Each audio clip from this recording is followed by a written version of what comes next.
dengan mengucapkan kalimat basmalah kita mulai perkuliahan kita. Semoga mendapat berkah dari Allah Subhanahu wa taala.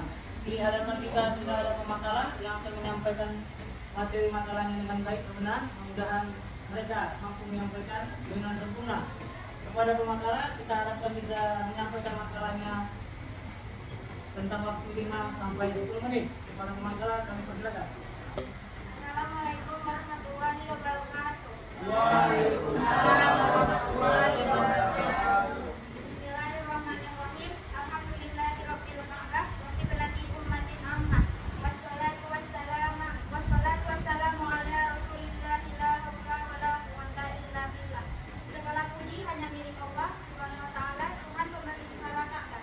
Diklat seluruh umat, salawat dan salam atas Rasulullah sallallahu alaihi wasallam. Tiada daya dan upaya melainkan dengan izin Allah Subhanahu wa taala. Baiklah, pada kesempatan kali ini kami dari kelompok 2 akan mempresentasikan yang berjudul Ragam Bahasa Indonesia. Saya sebagai moderator dan pemateri keempat, Sarjana Teknologi, sebelah saya Hikmah Yuliani Harahap sebagai pemateri pertama. Di sebelah kanan lagi ada Asnawi sebagai pemateri kedua, dan yang terakhir ada Angga sebagai pemateri ketiga. Baiklah, langsung saja kepada Hikmah Yuliani. Ragam bahasa Indonesia. A. Definisi ragam bahasa. Ragam bahasa ialah variasi pemakaian bahasa yang timbul sebagai akibat adanya sarana, situasi, bidang pemakaian, dan daerah asal penutur yang berbeda-beda. Menurut Murhado 2014, ragam bahasa juga bisa diartikan sebagai bentuk penggunaan bahasa. Penggunaan bahasa sendiri dibedakan oleh faktor-faktor tertentu seperti situasi resmi dan situasi tidak resmi.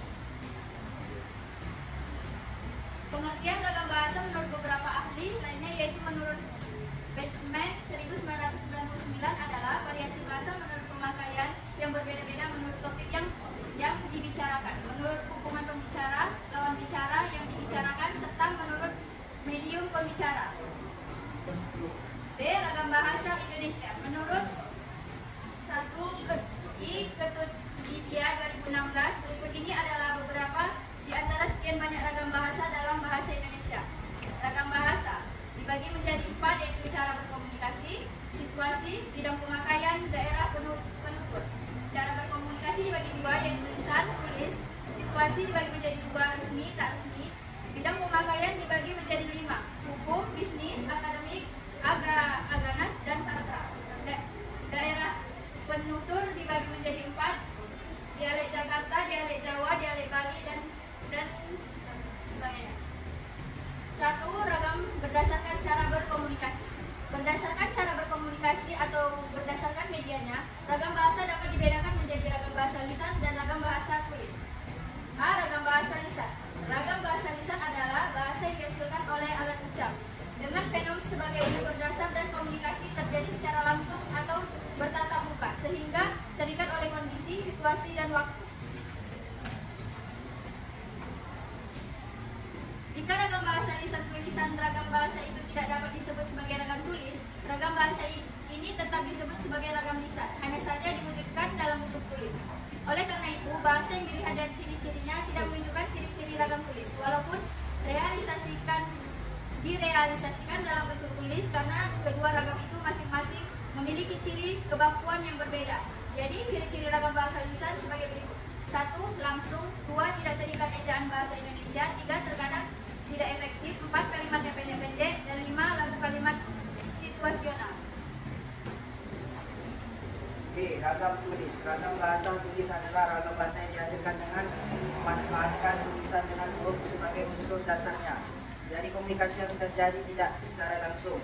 Dengan ragam tulis kita berurusan dengan tata cara penulisan ejaan di samping aspek tata bahasa dan kosakata. Ragam tulis adalah bahasa yang ditulis atau yang tercetak, sehingga dalam ragam tulis kita berurusan dengan tata cara penulisan ejaan. Penggunanya tidak dipengaruhi atau tidak ditunjang oleh situasi pemakaian.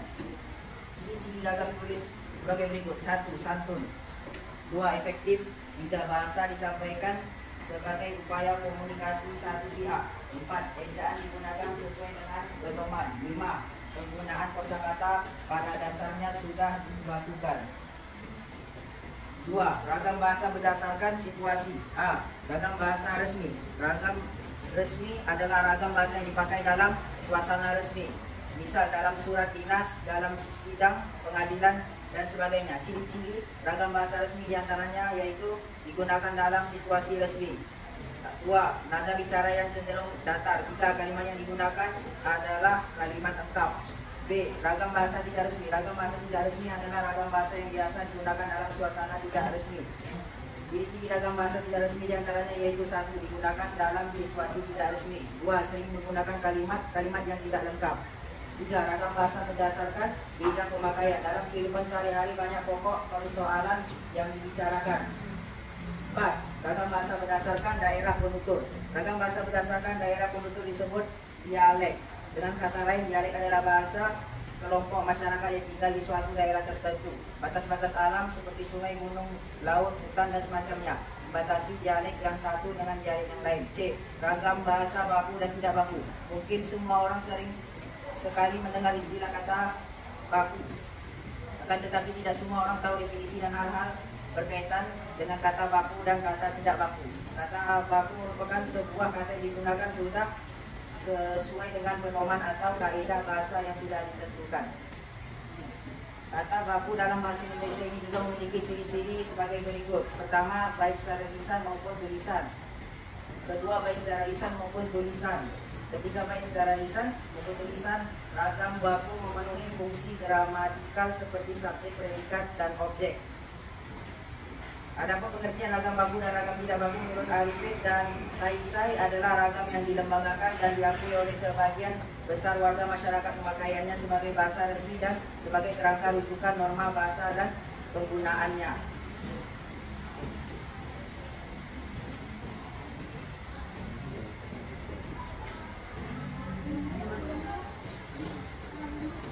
Menurut Hurtado 2014, ragam bahasa baku memiliki beberapa sifat yang dapat diketahui dengan jelas, yaitu 1. Sesuai kaidah. Sesuai bahasa baku dalam penulisannya selalu sesuai dengan kaidah bahasa. 2. Elastis. Ragam bahasa baku juga memiliki sifat elastis, artinya tidak kaku. 3. Kondisi formal. Ragam bahasa baku selalu dipakai dalam kondisi resmi atau formal.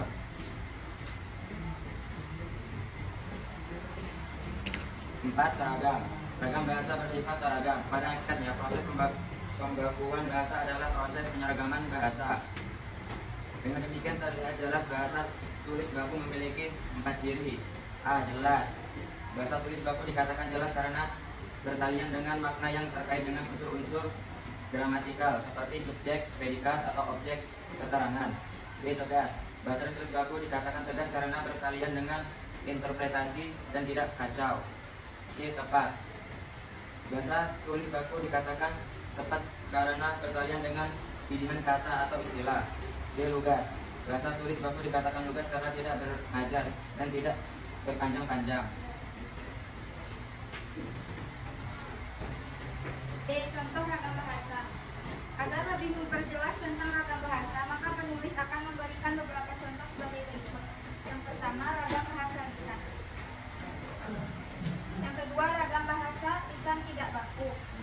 Yang ketiga, ragam bahasa tulis baku. Dan yang keempat, ragam tulis tidak baku. Baiklah,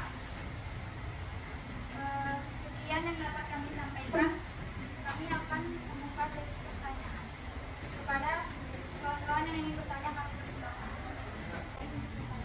Saya akan bertanya kepada kelompok 2. Pertanyaannya, jelaskan apa yang menjadi latar belakang adanya ragam bahasa Indonesia. Bagaimana membuat ragam itu bisa efektif, yaitu tema dan tulisan, tetapi tetap mengenai dalam hal yang berbeda. Bagaimana membuat ragam tulis itu menjadi lebih efektif, namun hal yang disampaikan itu jelas.